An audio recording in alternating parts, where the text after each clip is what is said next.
Command and control leadership. Why does this style of leadership continue to show up, even in leaders who claim to be caring, servant, heart-based, affiliative, coaching, all other styles of leadership that aren't command and control? Why does this one continue to show up, continue to sort of seep into the fabric that is leadership?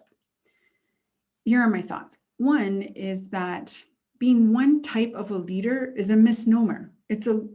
Being one type of a leader is actually a limit to the types of leadership tools and skills that you have.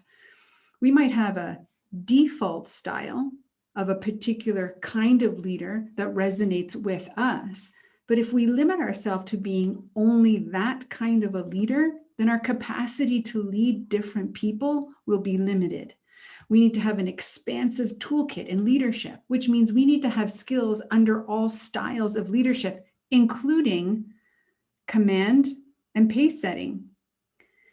Just hear me out a little bit. In very small doses, as leaders, sometimes we need to set the pace and we need to drive the pace. Sometimes we need to command and give instructions. It's a fallacy that these things are 100% negative all of the time. The truth is, they're very detrimental when they're used in doses that aren't conducive to flourishment, well-being, creativity, motivation. Deep toolkit. There's also a deep-rooted message that being in command, being in charge, means that you're in charge. What it means is you're responsible. The leader is responsible. Doesn't this mean that you have to make sure stuff gets done, that results are achieved? Absolutely, yes, it does. But lingering beneath command and control as the dominant style, or even pace setting as the dominant style in leadership, is often a lack of things like security and confidence in the self as a leader, a lack of security and confidence that you can drive and influence the results without being the one who knows all, is all, does all. And so commanding and controlling is what comes to the forefront because of that lack of security and confidence that you can't influence or coach or inspire. And so instead we turn to controlling and commanding. 3 really difficult words for leaders to often speak is I don't know.